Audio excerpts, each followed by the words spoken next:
Le temps qui me reste au ministre des Finances. Merci beaucoup. Je vous remercie, Monsieur le ministre. Monsieur le ministre des Finances et du Budget, vous avez la parole. Merci, Madame la Présidente. Madame la Présidente, honorables députés, relativement à l'examen du budget du ministère en charge de la fonction publique, je voudrais tout de même relever que la fonction publique, c'est d'abord des effectifs. C'est des effectifs qui sont passés effectivement de 95 779 agents en 2012 à 175 335 à la date d'aujourd'hui.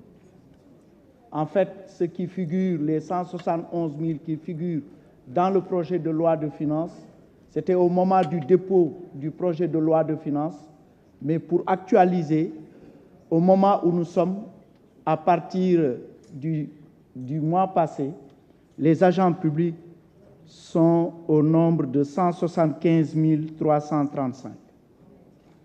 Alors, c'est un accroissement net de 79 556, comparativement à la période précédente.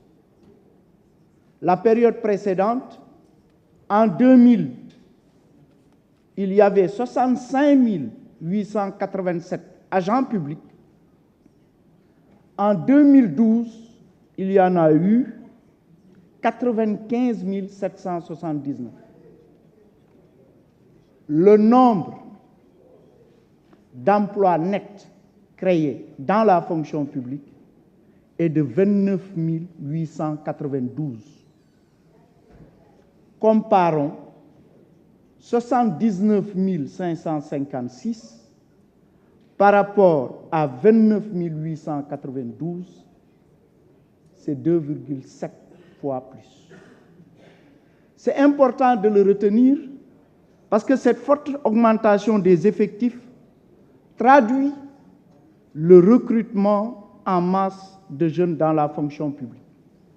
Nous ne disons pas que c'est l'État qui crée des emplois. C'est le secteur privé qui crée des emplois. L'État doit créer les conditions nécessaires pour que ces emplois soient créés par le secteur privé. Mais il est important de relever, je vais vous donner les effectifs au niveau de secteurs clés de l'économie nationale. Le secteur de la santé, en 2013, il y avait 6 799 agents. En 2023, il y en a 10 360 agents. Dans l'intervalle, c'est 3 561 nouveaux agents qui ont été recrutés. C'est un secteur important. Le secteur de l'éducation, en 2013, on verra ça demain, sans doute, il y avait 44 073 agents. En 2023, ils sont 85 250, soit un accroissement de 41 177 nouveaux agents. Je peux y aller secteur par secteur, sauf tout de même les forces de défense et de sécurité, parce que nous sommes dans le domaine du secret défense. J'ai quand même un peu fait le Prytanée militaire de Saint-Louis. Avec tous les mercredis en son temps, l'instruction militaire, il faut, sur ce domaine-là, je ne veux pas trop m'aventurer. Mais tout de même, retenons que l'enjeu sécuritaire au niveau de la sous-région et les besoins de sécurité intérieure font qu'il est important de renforcer les effectifs de nos forces de défense et de sécurité. C'est pour citer juste quelques secteurs sociaux où on a véritablement procédé à des recrutements. Au-delà maintenant de ces effectifs, mais les agents de l'État sont maintenant mieux payés. les agents de l'État de façon globale, sans discrimination aucune. Les augmentations de salaire ont varié entre 80 000 francs, le montant le plus faible, à 300 000 francs, le montant le plus élevé. Ça a coûté à l'État, je parle de l'administration sénégalaise, ça a coûté à l'État en 2022 quasiment 161 milliards. Et en 2023, 159 milliards. Au total, sur les 2 ans, c'est 320 milliards de pouvoir d'achat supplémentaire en 2 ans. C'est important. En 2024, comme l'a relevé l'honorable député Ismaïla Diallo, la masse salariale augmentera de 169,5 milliards pour toujours respecter les accords conclus entre l'État et les syndicats, les différents syndicats, dans le secteur de l'éducation, dans le secteur de la santé, dans le secteur de la justice, les travailleurs du secteur primaire et autres. C'était important de faire ces précisions, mais c'est des mesures de hausse qui sont inédites et qui ont permis de raffermir tout de même la résilience des ménages et l'inclusion sociale, à côté du soutien au prix des denrées de première nécessité. On le verra quand le ministère du Commerce passera. À côté également des subventions, des hydrocarbures et de l'électricité. Ces mesures, quoique coûteuses au plan budgétaire, ont permis d'éviter tout de même, dans un contexte de crise multiforme, l'honorable Adja Mergane Kanouté rappelle toujours les 6 crises, je ne vais pas y revenir, auxquelles l'humanité a été confrontée et dont le Sénégal n'a pas échappé, pour éviter effectivement que ces ménages ne sombrent dans la précarité. Maintenant, il a certains d'ailleurs honorables députés, l'honorable député Aïb Dafé a raison, il a parlé, lui, de l'insuffisance des ressources humaines. Donc, les recrutements qui ont été faits jusqu'à concurrence de plus de 75 000 fonctionnaires sont justifiés. Et aussi la nécessité de renforcer les moyens de l'administration. Rappelez-vous que j'ai parlé de rationalisation des dépenses de fonctionnement. Franchement, j'ai été directeur général du budget pendant 8 ans et au fil du temps, je voyais comment les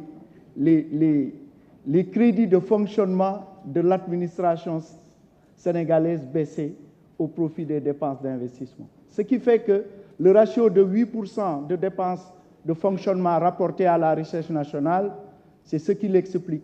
C'est parce que la rationalisation des dépenses de fonctionnement de l'État est passée par là. Et aujourd'hui, je conviens avec vous qu'il faut renforcer les moyens de l'administration sénégalaise et surtout aussi les services déconcentrés. On a une idée des crédits déconcentrés, des crédits du budget déconcentrés au niveau régional. On voit que ça augmente, mais il y a un effort encore à faire pour renforcer les crédits budgétaires des services déconcentrés de l'État. Il a été aussi question de quand les salaires augmentent, les impôts directs augmentent. Mais en fait, on n'est pas allé jusqu'à ce que les impôts directs soient supérieurs aux impôts indirects. Attention, prenons le document d'évaluation des recettes. Les impôts sur les traitements salaires, pensions et rentes viagères ont augmenté, passant de 607,15 milliards à 669,05 milliards. soit une hausse de 61,9 milliards en valeur absolue et 10,2% en valeur relative. Mais la variation des impôts sur les salaires de l'administration centrale payés par la solde centrale n'a varié que de 4,07 milliards de francs CFA. En vérité, parce que toutes les augmentations de salaire que je viens d'évoquer sont des augmentations de salaire net d'impôts. On l'a appelé indemnité complémentaire de salaire.